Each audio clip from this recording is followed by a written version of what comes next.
wasiirka xigeenka wasaaradda caafimaadka qaranka jamhuuriyadda Soomaaliland ayaa maanta xilku kala wareejiyay iskuduwii hore wasaaradda caafimaadka ee gobolka Awdal iyo iskuduwaha cusub ee wasaaradda caafimaadka ee gobolka Awdal. Munaasabadda xil wareejinta ayaa ka qabsoontay hoolka weyn ee dhakhtarka weyn ee magaalada Boorama, waxaana ka soo qayb galay bahda caafimaadka ee gobolka Awdal, salaadiin, cuqaal, bulshada qaybaheega kala duwan. Ugu horeyntii waxa halkaasi ka hadlay kusimaha iskuduwii hore ee gobolka Awdal, faahfaahiyeen waxyaabaha ay qabteen muddadii ay xilka hayeen, isagoo ka hadlayana waxa uu yidhi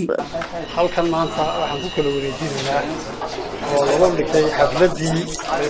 iskuduwaha cusub iyo iskuduwii hore loo kala wareejinay markaa iskuduwii hore taariikhdiisa waan garanayna wuxuu ahaa nin muxuu ahaay wax badan soo qabtay ka dambana waxaan ka rajaynaynaa inuu isaguna wixii dhinnaa ee hadhay u qabto. Suldaan Abshir Maxamed Ducaale oo isaguna soo dhaweeyay ayaa waxa uu sheegay wuxuu mudan yahay maaragtaa in loo mahadnaqo, in loo duceeyo, nin hadalkiisuna caafimaad buu ahaa, hadalkiisu markaad u gasho hadalkiisuna caafimaad buu ahaa. waan u ducaynaynaa ka dambana in Ilaahay hawshiisa u fududeeyo baan isagana ugu ducaynaynaa. xogayaha gobolka Awdal oo ka maqraati kacay ayaa waxa uu cadeeyay barsaabka gobolka Awdal oo ah Mustafa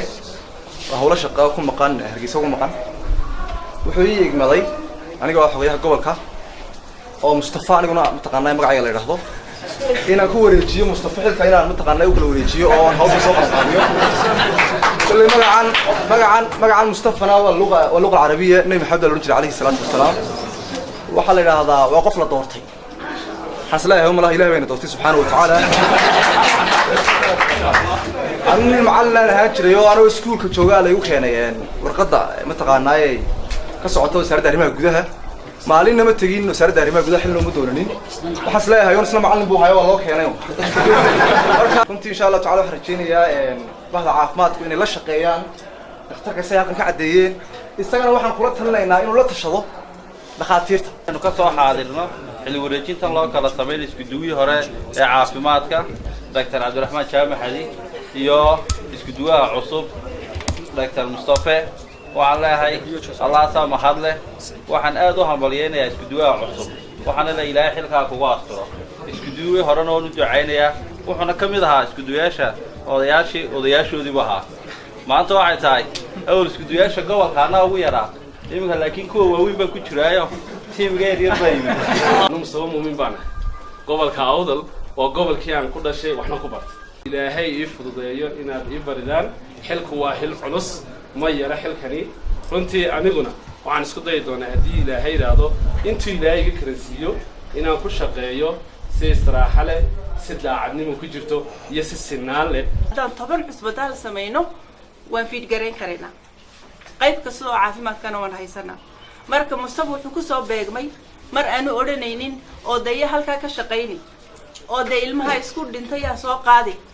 maanta maalintii ugu fiicneed baa Mustafa u joogtaa dad adeegata wad haysaa dad leaderisa wad haysataa dad hore u mariya gobolka waa la hayaa. ugu dambeyntii ayaa halkaas waxay xilka ugu kala wareejiyay wasiirka xigeenka wasaaradda caafimaadka ee qaranka jamhuuriyadda Soomaaliland isagoo sii sabootiyay iskuduwii hore iskuduwaha cusubna soo dhaweeyay ayaa waxa daladiisii kamid ahaa hada waxaan kala wareejinaynaa xilka iskuduwii hore caafimaadka Abdulrahman Jaamac Hadi iyo walaalkay Mustafa Muumin دهان دياد بيوكل ويهين خبرة دهان دياد بيوكل ويهين لكن هو بمعنى مبلغ ولكن مصطفى ونحن يراها ومريه يصوصها في جامعة عمود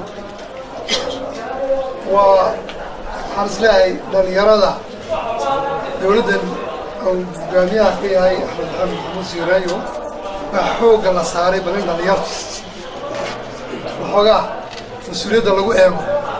وفرحي لكي TV qaranka Boorama.